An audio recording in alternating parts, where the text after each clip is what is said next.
Hello, church. I've got Olivia with me today for our little reflection. Hello. You can do some smiling.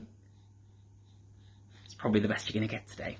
But I've recently been thinking about Isaiah 43. And Isaiah 43 comes in the context of the Israelites in exile. And they're really questioning whether God has been with them in their time of exile. So I'll just read to you from Isaiah 43, verses 1 to 2. Fear not, for I have redeemed you. I have called you by my name, and you are mine. When you pass through the waters, I will be with you.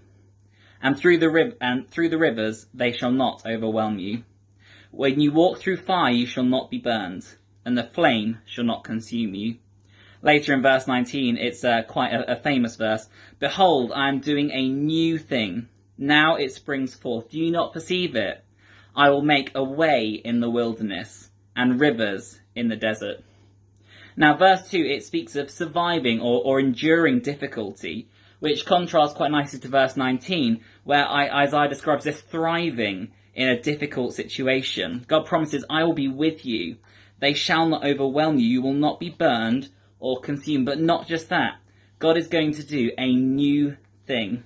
He's going to make a way in the wilderness.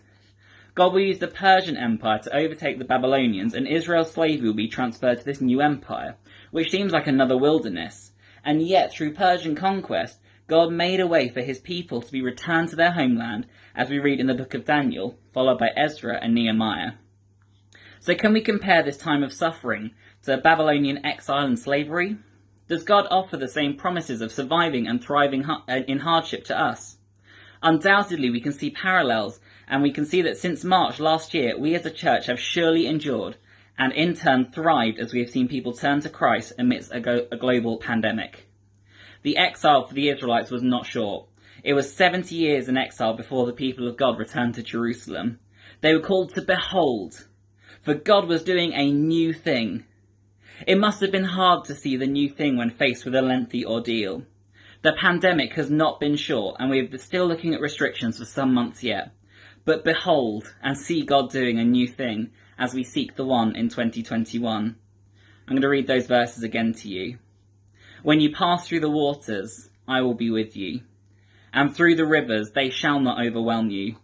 When you walk through the fire, you shall not be burned, and the flame shall not consume you. Behold, I am doing a new thing. I will make a way in the wilderness and rivers in the desert. Take heart, church. It's not the end. Say bye, Olivia. Bye. Bye.